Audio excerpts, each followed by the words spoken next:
आपको बताते हैं सबसे पहले, जहां समाजवादी पार्टी के सांसद जियाउर रहमान बर्क के पिता ममलूकुर रहमान बर्क पर अब धमकी वाला मुकदमा दर्ज हो गया है। दरअसल एक दिन पहले उनके घर पर बिजली की जांच करने पहुंचे अधिकारियों को उन्होंने कबाड़ा कर देने की धमकी दी थी और इसका एक ऑडियो भी सामने आया। हालांकि न्यूज़ 18 इस ऑडियो की पुष्टि नहीं करता, लेकिन ये दावा किया जा रहा है कि यह आवाज बर्क की ही है। आप इस रिपोर्ट में देखिए।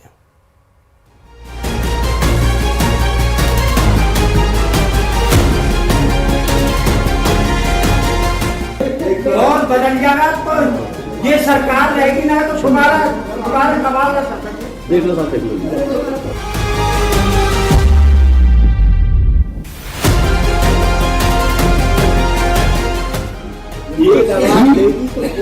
सारा एक बाहर निकल खड़ी हो जाएगा। चलिए चलिए,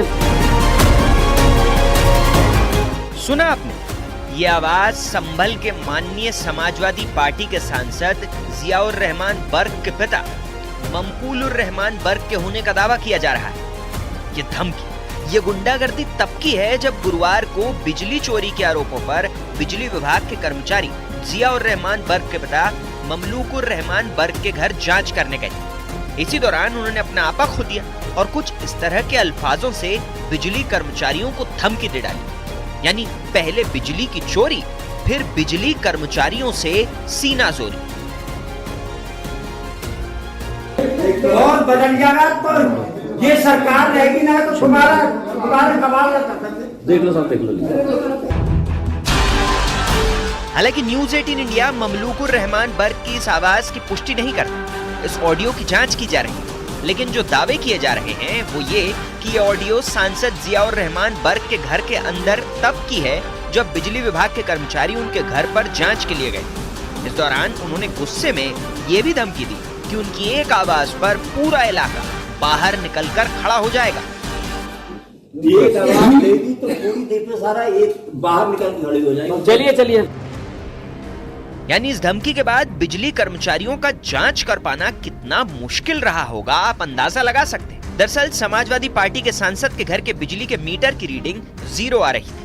दावे के मुताबिक कुछ महीनों पहले जब बिजली कर्मचारी उनके घर पर जांच करने गए थे तो सांसद के घर वालों ने जांच में सहयोग नहीं किया था और मीटर भी चेंज नहीं करने दिया गया था। इसके बाद बीते गुरुवार को बिजली विभाग की टीम फोर्स के साथ जियाउर रहमान बर्क के घर में दाखिल हुई। चप्पे चप्पे की जांच की, हर एक इलेक्ट्रॉनिक उपकरणों को नोट किया गया।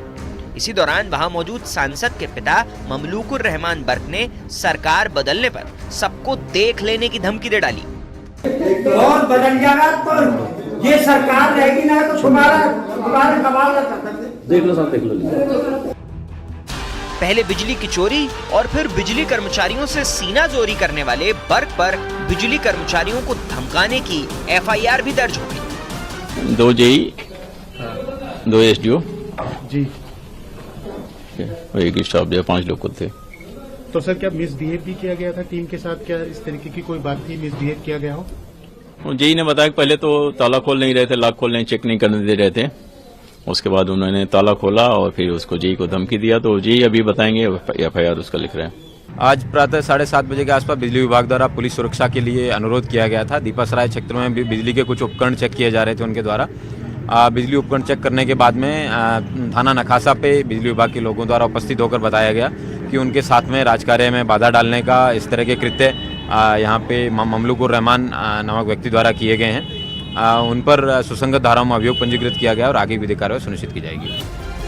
संभल के बिजली विभाग के मुताबिक सांसद के घर में जो मीटर लगे थे उनमें जबरदस्त छेड़छाड़ की गई, क्योंकि बीते 5 महीने तक उनके घर के बिजली का बिल 0 आ रहा था। सांसद जियाउर रहमान बर्क के घर पर मीटर का बाईपास किया गया था। बिजली के मीटर से छेड़छाड़ की गई थी। मीटर 2 किलोवाट का लगा था, जबकि उनके घर का लोड 16 किलोवाट था। इसके साथ ही घर में कई बिजली उपकरण लगाए गए थे। सांसद के घर बिजली के इस्तेमाल में इतने घालमेल होने के बाद उनके खिलाफ बिजली चोरी की FIR दर्ज की गई और उनके घर की बिजली काट दी गई थी, जिसके बाद सांसद के घर की बत्ती गुल हो गई। यही नहीं, बिजली विभाग ने समाजवादी पार्टी के सांसद जियाउर रहमान बर्क पर 1,91,00,000 रुपए का भारी जुर्माना भी ठोक दिया और इस जुर्माने को वसूलने का नोटिस भी दे दिया। मीटर की MRI की गई। मीटर MRI में भी जो है मीटर से जो है बिजली चोरी पाया गया है, जिसके आधार पे हम लोग विद्युत चोरी की धारा 135 के तहत जो है प्राथमिकी दर्ज कराए। किसके खिलाफ की जा रही है? सी जियाउर रहमान के खिलाफ। जी सर, ये बताइए कि ये जो लैब की रिपोर्ट आई है आपकी, जो मीटर आपने जांचने के लिए भेजा है, वो लैब की रिपोर्ट क्या कहती है? दोनों मीटर में छेड़छाड़ है या सिर्फ एक में? दोनों में है। दोनों में मीटर में टेम्पर किए गए मीटर। तो बाय नेम जो है सिर्फ जियाउर रहमान बर्क के खिलाफ है। हाँ, क्योंकि उनके दादाजी के नाम से है ना, तो उन्हीं के नाम से मकान है और उनके द्वारा ही प्रयोग किया जाए। यानी इतने सब आरोपों के बाद अब संभल दंगों के आरोपी बर्क के जेल जाने का खतरा और बढ़ गया।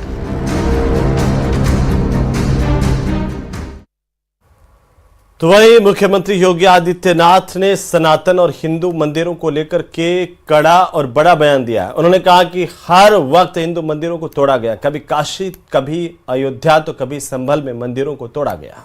उत्तर प्रदेश के सीएम योगी ने सवाल उठाया कि बांग्लादेश में उससे पहले पाकिस्तान में और अफगानिस्तान में क्या कुछ हुआ था। सीएम योगी ने विदेशी आक्रांताओं के हमले पर भी निशाना साधा और कहा कि जिन्होंने सनातन का अपमान किया वो औरंगजेब के वंशज आज रिक्शा चलाने को मजबूर हैं। वहीं योगी के बयान पर विपक्ष ने भी पलटवार किया। इस रिपोर्ट में आपको दिखाते हैं।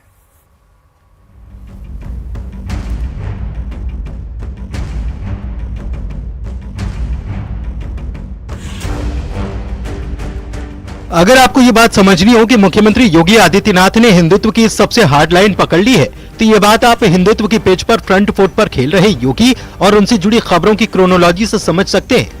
आज योगी आदित्यनाथ ने सनातन धर्म पर ऐसा बयान दिया जिससे देश में कई लोगों को बुखार आ सकता है। अकेले सनातन धर्म है जिसने दुनिया की हर जाति, हर मत, हर मजहब, हर संप्रदाय के लोगों को उसकी विपत्ति के समय शरण देकर के संरक्षण दिया है। दुनिया के अंदर ऐसे ही हिंदुओं के साथ भी हो रहा है क्या? ऐसे ही हो रहा है क्या? अब बांग्लादेश में क्या हो रहा है? पाकिस्तान में क्या हुआ था? इससे पहले अफगानिस्तान में क्या हुआ था? विकसित भारत के लिए हम सबको आगे मिलकर के काम करना होगा। और मैं बार बार इस बात को कहता हूं कि अगर विश्व मानवता को बचाना है तो उसका एक ही मार्ग है, वह है सनातन धर्म का सम्मान करो। सनातन धर्म सुरक्षित है तो दुनिया में सब कुछ सुरक्षित है। ये बातें योगी आदित्यनाथ ने ऐसे मौके पर कही जब संभल में मंदिरों का उद्धार हो रहा है। आज ही संभल में मिले मंदिरों और कुओं का एएसआई ने गुप्त सर्वे किया। एएसआई की टीम ने संभल में 5 तीर्थ 19 कुओं का सर्वे किया है। पार्टी सांसद जियाउर रहमान बर्क के खिलाफ योगी सरकार की ऐसी बुलडोजर कार्रवाई हो रही है कि उन्हें अमित शाह से मिलने का वक्त मांगना पड़ रहा है। सूत्रों के मुताबिक बर्क अमित शाह से मिलकर अपनी बात रखना चाहते हैं। ऐसा इसलिए क्योंकि संभल के शहंशाह कहे जाने वाले बर्क पर गिरफ्तारी की तलवार लटक रही है। पहले बिजली चोरी को लेकर एक्शन और अब अवैध अतिक्रमण के मामले में संभल के सांसद जियाउर रहमान के खिलाफ बड़ा एक्शन हुआ है। वहीं इस पूरे मामले पर अखिलेश यादव खुलकर जियाउर रहमान बर्क का बचाव करते हुए नजर आए। मुख्यमंत्री जी ने खेल अपने अधिकारियों के माध्यम से खेला है और अधिकारी बचने के लिए लगातार इस तरह का खेल कर रहे हैं, जानबूझ करके अपमानित कर रहे हैं वहां के लोगों को, खासकर मुसलमान भाइयों के घरों में छापा पाड़ रहे हैं, महिलाओं को अपमानित कर रहे हैं। और आज सुनने में आया कि सांसद के भी घर में पहुंचे हैं। उनके ऊपर भी मैं तो कहूंगा कि भारतीय जनता पार्टी और खासकर मुख्यमंत्री जी अपने भारतीय जनता पार्टी के लोगों की भी जांच करें। वो भी बड़े पैमाने पर बेईमानी कर रहे हैं, बड़े पैमाने पर बिजली चोरी कर रहे हैं। उत्तर प्रदेश का नौजवान वो अपना हक चाहता है तो उसको लाठियां मिल रही हैं। नौजवान को रोजगार नहीं मिल रहा है, किसान को उनका हक नहीं मिल रहा है, अपनी फसल का दाम नहीं मिल रहा है, छुट्टा जानवरों से छुटकारा नहीं मिल रहा है, महंगाई से जनता परेशान है। इसलिए जनता वो मुख्य मुद्दों पे सवाल न पूछे। इसलिए माननीय मुख्यमंत्री जी हिंदू मुसलमान मंदिर मस्जिद भजन कीर्तन अजान बांग्लादेश पाकिस्तान अफगानिस्तान की बात कर रहे हैं। हिंदुत्व की सबसे हार्ड लाइन पर चल रहे योगी आदित्यनाथ से सपा प्रमुख अखिलेश यादव दो हाथ करने के लिए पूरी तरह से तैयार हैं, जिसके बाद यूपी में सियासी हलचल में और तेजी देखने को मिल सकती है। Bureau report, news 18।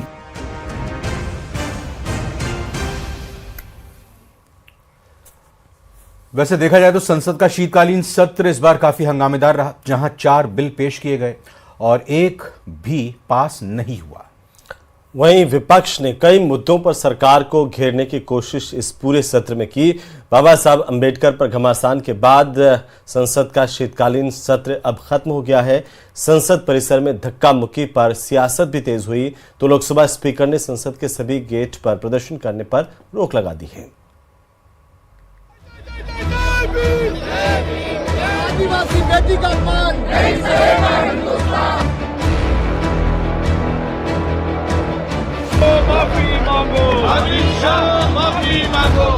25 नवंबर से शुरू हुआ संसद का शीतकालीन सत्र अंबेडकर पर धक्का मुक्की वाली सियासत के साथ खत्म हो गया। आज संसद सत्र खत्म होने से पहले धरना प्रदर्शन और संसद की गरिमा को लेकर स्पीकर ने गहरी चिंता जताई। माननीय सदस्यगण, मैं आप सभी से पुनः आग्रह करता हूं कि संसद की गरिमा मर्यादा बनाए सबकी सामूहिक जिम्मेदारी है। संसद भवन परिसर में किसी भी द्वार पर किसी भी तरह का धरना प्रदर्शन करना उचित नहीं है। आप सभी को इस विषय पर नियमों की अनुपालना करना सुनिश्चित करना पड़ेगा। संसद के गेट पर धक्का मुक्की कांड में दिल्ली पुलिस ने राहुल गांधी के खिलाफ बीएनएस की 6 धाराओं में एफआईआर दर्ज की है। इन धाराओं में पुलिस बगैर कोर्ट वारंट भी आरोपी को गिरफ्तार कर सकती है। इसे लेकर प्रियंका ने बीजेपी पर हमला बोला है। पूरा देश देख रहे हैं, राहुल जी पे तमाम इन्होंने केस लगा रखे हैं, कभी नया एफआईआर निकालते हैं, झूठ बोलते हैं, पूरा देश देख रहा है। इससे ये दिखता है कि उनका डेस्परेशन लेवल क्या है। आज 2 प्रदर्शन हुए। एक तरफ इंडिया गठबंधन के सांसद विजय चौक पर राहुल गांधी की एफआईआर के खिलाफ प्रदर्शन किया, वहीं दूसरी तरफ एनडीए गठबंधन के सांसद संसद भवन परिसर में गांधी प्रतिमा के आगे विरोध प्रदर्शन करते नजर आए। अनुराग ठाकुर ने राहुल गांधी और कांग्रेस पर जमकर निशाना साधा। देखिए, कांग्रेस का एससी विरोधी चेहरा देश के सामने आ गया है। राहुल गांधी जी की गुंडागर्दी और अभद्रता जो एक महिला सांसद के साथ हुई देश के सामने आ गया। कांग्रेस के पास माफी मांगने के अलावा कोई विकल्प बचा नहीं। अंबेडकर के मुद्दे पर समाजवादी पार्टी ने भी विरोध जताया और बीजेपी पर सियासत करने का आरोप लगाया। हाउस तो खत्म हो जाएगा, लेकिन मुद्दा नहीं खत्म होता है। जो बाबा साहब भीमराव अम्बेडकर जी का अपमान हुआ है और जिस तरह का उनके साथ राज्यसभा या भारतीय जनता पार्टी के लोगों का व्यवहार रहा है, जो विपक्षी मांग है उन्हें अपनी गलती स्वीकार करनी चाहिए, माफी मांगनी चाहिए। ये सरासर गलत है, क्योंकि भारतीय जनता पार्टी के एमपीज खुद रिस्पॉन्सिबल है जो भी घटना कल की हुई है। बीजेपी कह रही है कि अमित शाह ने अपनी बात कह दिया इस पूरे मसले पर। He has to apologize to the nation since he had hurt the sentiment of the people of the country. BJP कह रही है कि राहुल गांधी ने धक्का दिया, इसलिए एफआईआर दर्ज की गई। केवल भारतीय जनता पार्टी के मेंबर ऑफ पार्लियामेंट रिस्पॉन्सिबल है कल की घटना के लिए। बीजेपी के 2 सांसद कल धक्का मुक्की में घायल हो गए थे, जिनका आरएमएल अस्पताल में इलाज चल रहा है। केंद्रीय मंत्री शिवराज सिंह चौहान अस्पताल में भर्ती सांसद मुकेश राजपूत और प्रताप सारंगी का हालचाल जानने पहुंचे। राहुल गांधी आगे बढ़ा रहे हैं, अहंकार से भरे ये लोग अपने सामने दूसरों को कुछ समझते ही नहीं है। कल जो आचरण किया वो मन को व्यथित करने वाला है। कल न केवल लोकतंत्र का गला घोटा, आसंदी का ऐसा अपमान मैंने कभी नहीं देखा, और अब चोरी और सीना जोरी। वहीं बीजेपी नेता अपराजिता सारंगी समेत कई बीजेपी महिला सांसदों ने भी आज कांग्रेस के खिलाफ विरोध प्रदर्शन किया। बीजेपी महिला सांसद 1984 दंगा का बैग लेकर आई थी। महिला सांसदों ने प्रियंका गांधी पर हमला बोला और उन्हें 1984 वाला बैग दिया। आजकल बैग को लेकर चलने का फैशन है, तो उसी क्रम में आज हम एक बैग भेंट के तौर पर आदरणीय प्रियंका वाड्रा जी को देना चाहते हैं। 1984 में जो रायट हुआ था, और रायट के पीछे क्या था, कौन थे, ये हम सबको ज्ञात है, तो ये अच्छा बैग है, हम उन्हें भेंट करना चाहते हैं। अंबेडकर विवाद पर संसद परिसर में हुई धक्का मुक्की के बाद स्पीकर ओम बिरला ने संसद के सभी गेटों पर प्रदर्शन करने पर रोक लगा दी। संविधान पर चर्चा के दौरान लोकसभा में 16 घंटे जबकि राज्यसभा में 17 घंटे बहस हुई। चर्चा के लिए लोकसभा में शनिवार की छुट्टी के दिन भी काम हुआ। 20 दिनों की कार्यवाही में से लोकसभा में 12 दिन प्रश्नकाल 10 मिनट से ज्यादा नहीं चल सका। Bureau report, news 18।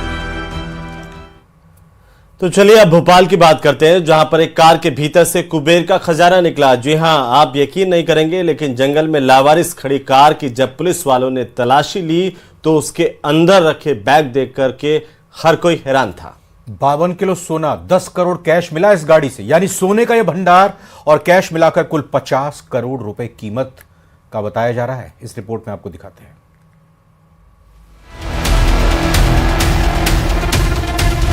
भोपाल के जंगल में मिला कुबेर का खजाना।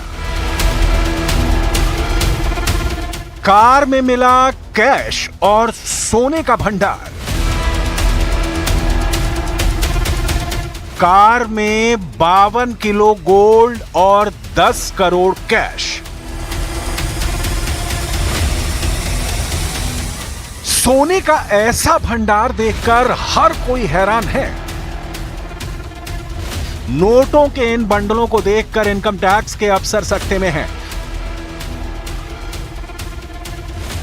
चौंका देने वाला यह वीडियो मध्य प्रदेश की राजधानी भोपाल से आया है, जहां पर पुलिस ने इस कार के अंदर से 52 किलो सोना और 10 करोड़ रुपए कैश बरामद किया है।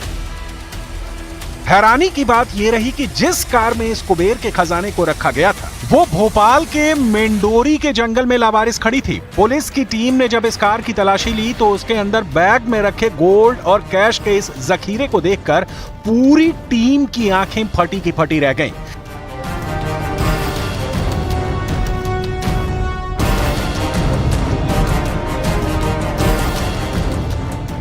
कार से बरामद हुए 52 किलो सोने की जब कीमत आंकी गई तो यह रकम 40 करोड़ 47 लाख रुपए तक आई।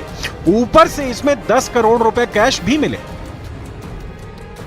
यानी कुल मिलाकर यह कार 50 करोड़ रुपए की कार हो गई। जिस समय भोपाल के जंगल में लावारिस कार से 52 किलो गोल्ड और 10 करोड़ कैश की बरामदगी हुई, उसी वक्त भोपाल में इनकम टैक्स और लोकायुक्त की बड़ी छापेमारी चल रही थी। गोल्डन कार, ये गोल्डन कार है, देखिए भोपाल में पकड़ी गई है क्योंकि इसमें पकड़ा गया है 52 किलो सोना, जिसकी कीमत है तकरीबन 40 करोड़ रुपए से ज्यादा। इसमें पकड़ा गया है करीब 10 करोड़ रुपए की नकदी और ये 50 करोड़ की गोल्डन कार है। जो गोल्डन कार है भोपाल में मेंडोरा के जंगलों में मिली थी। मेंडोरा के जंगलों में बीती रात जब इस कार को पकड़ा गया तो इनकम टैक्स विभाग की जो जांच चल रही थी तो उसके साथ साथ मध्य प्रदेश पुलिस की टीम पहुंची और देखिए बाकायदा लावारिस रूप से खड़ी इस कार का पहले ये तोड़ा गया और पुलिस ने तोड़ने के बाद इस गाड़ी से 52 किलो सोना और करीब 10 करोड़ रुपए की नकदी पकड़ी। पुलिस की टीम इस कार के पास पहुंची तो ये लावारिस हालत में खड़ी मिली, लेकिन कार के अंदर 7 बैग रखे थे। पुलिस ने कार का कांच तोड़ा और फिर दरवाजों को खोला। उसके बाद उसमें रखे बैग की तलाशी ली तो उसमें 52 किलो सोना और 10 करोड़ रुपए कैश मिले। पुलिस ने फौरन आयकर विभाग को इसकी जानकारी दी। बाद में जांच के दौरान पता चला कि ये कार किसी चेतन सिंह नाम से रजिस्टर्ड है, जो ग्वालियर के रहने वाले हैं और अभी भोपाल में रहते हैं। पुलिस के द्वारा लॉक खोलने की कोशिश की गई थी लेकिन लॉक खुल नहीं रहा था, तो इसके बाद जो आयकर विभाग के अधिकारियों को जो है सूचना दी गई थी। तब तक गाड़ी लॉक अवस्था में थी। फिर आयकर अधिकारियों के द्वारा वहां पर पहुंच करके जो है विधिवत तरीके से पंचनामा बना करके गाड़ी का जो है लॉक तोड़ा गया था, जिसमें से फिर बैग्स निकाले गए। इसमें अंदेशा वहां पर जो स्टाफ पहुंचा था उनके द्वारा ये लगाया गया कि चूंकि रेड कार्रवाई काफी ज्यादा हो रही है और जब रेड्स ज्यादा होती तो इस तरह की चीजें देखी जाती हैं कि लोग लावारिस अवस्था में अपनी कुछ संपत्ति इस तरह से छोड़ के छुपाने की कोशिश करते हैं। आयकर विभाग अब इस जांच में जुटा है कि कार में करोड़ों का कैश और सोने का ये भंडार किसने छोड़ा है। इसी बीच लोकायुक्त की छापेमारी में परिवहन विभाग के पूर्व कांस्टेबल सौरभ शर्मा के ठिकानों से 5 करोड़ रुपए कैश, सोना और चांदी बरामद किया गया। आरोपी सौरभ शर्मा के घर में एक सीक्रेट लॉकर भी मिला जिसमें कैश और ज्वेलरी मिलने की खबर है। यही नहीं, घर के बाहर खड़ी गाड़ी से भी 1 करोड़ का कैश जब्त किया गया। 2 दिन से चल रही कार्रवाई में अब तक 3 करोड़ की नकदी मिली है। इस बीच सूत्रों की माने तो मेंढोरी के जंगल में कार में मिले करोड़ों के गोल्ड और कैश के तार सौरभ शर्मा से जुड़ रहे हैं। ऐसा इसलिए क्योंकि जिस चेतन सिंह नाम से कार रजिस्टर्ड है वो सौरभ शर्मा का दोस्त बताया जा रहा है।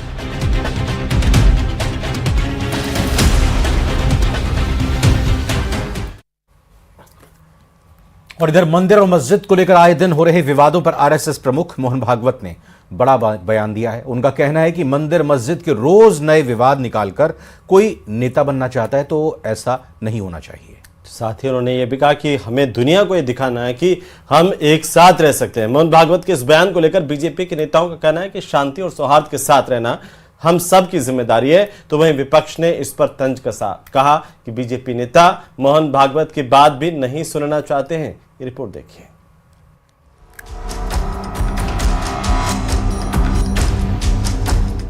आरएसएस प्रमुख मोहन भागवत ने मंदिर मस्जिद विवाद पर बड़ा बयान दिया है। भागवत ने मंदिर मस्जिद विवाद पर नाराजगी जताते हुए कहा कि कुछ लोग मंदिर मस्जिद का मामला उठाकर खुद को हिंदुओं का नेता साबित करने की कोशिश कर रहे हैं। श्रद्धेचा आदर सगळं राम मंदिर झालं पाहिजे ते होत आहे। हिंदूंची श्रद्धा असताना हिंदूंना वाटतं, परंतु असं केलं म्हणजे हिंदूमध्ये नेता होता येतं म्हणून किंवा अतिरेकी भूतकाळाच्या ओझ्याच्या परिणामामुळे अतिरेकी तिरस्कार, द्वेष, शत्रुता, संशय याच्या पोटी रोज एक नवीन प्रकरण काढणे हे कसं चालेल? हे नाही चालणार। राम मंदिर पर मोहन भागवत ने कहा कि राम मंदिर का निर्माण इसलिए किया गया क्योंकि ये सभी हिंदुओं की आस्था का विषय था। अब हर दिन नया मामला उठाया जा रहा है, इसकी इजाजत कैसे दी जा सकती है? शेवटी आपण आपला सोल्युशन काय आहे? जगाला आपल्याला दाखवायचं आहे की आपण सगळे एकत्र नांदू शकतो। समाजवादी पार्टी के सांसद रामगोपाल यादव ने भागवत के बयान को लेकर बीजेपी पर निशाना साधा। उन्होंने कहा कि भागवत जी सही कह रहे हैं, लेकिन उनकी सुनता कौन है? संघ के प्रमुख ने कहा है कि भाई अयोध्या जैसे मुद्दे अब बनाने की जरूरत नहीं है देश में, लेकिन उनकी बात मान ही नहीं रहे अब लोग। दिक्कत तो ये है, बात तुमने सही कही लेकिन मान नहीं रहे उनके शिष्य लोग। एक आध शिष्य को जब तक वो कार्रवाई नहीं करेंगे तब तक काम चलेगा नहीं। मोहन भागवत के बयान पर कांग्रेस का कहना है कि बीजेपी को मंदिर मस्जिद के मुद्दों को छोड़कर लोगों के मुद्दों पर ध्यान देना चाहिए। मोहन भागवत जी बड़े चालाक किस्म के व्यक्ति हैं, बैलेंसिंग करते रहते हैं। कभी कहते हैं कि हर मंदिर के नीचे शिवालय नहीं, मस्जिद के नीचे शिवालय नहीं खोजना है, कभी वो भड़काते हैं। अब वो जानते हैं कि 16-17% मुस्लिम तो ऑलरेडी इनके खिलाफ है, दलित भी पूरा खिलाफ हो जाएंगे, तो बैलेंसिंग करते हैं। संघ प्रमुख का बयान आ गया कि भाई अब ये बंद कर दो, अब मस्जिद में मंदिर मत खोजो, क्योंकि जनता देख रही है कि केवल वो बेवकूफ बना रहे हो। बनारस जैसी भूमि पर, काशी जैसी भूमि पर सैकड़ों हजारों साल पुराने मंदिरों को तोड़ दिया, वहां पर अक्षय वट वृक्ष को काट के गिरा दिया और अक्षय वट वृक्ष की पूजा करते हो मोदी जी, अपनी संसदीय क्षेत्र में गिरा दिया। काशी वासियों से पूछ लो।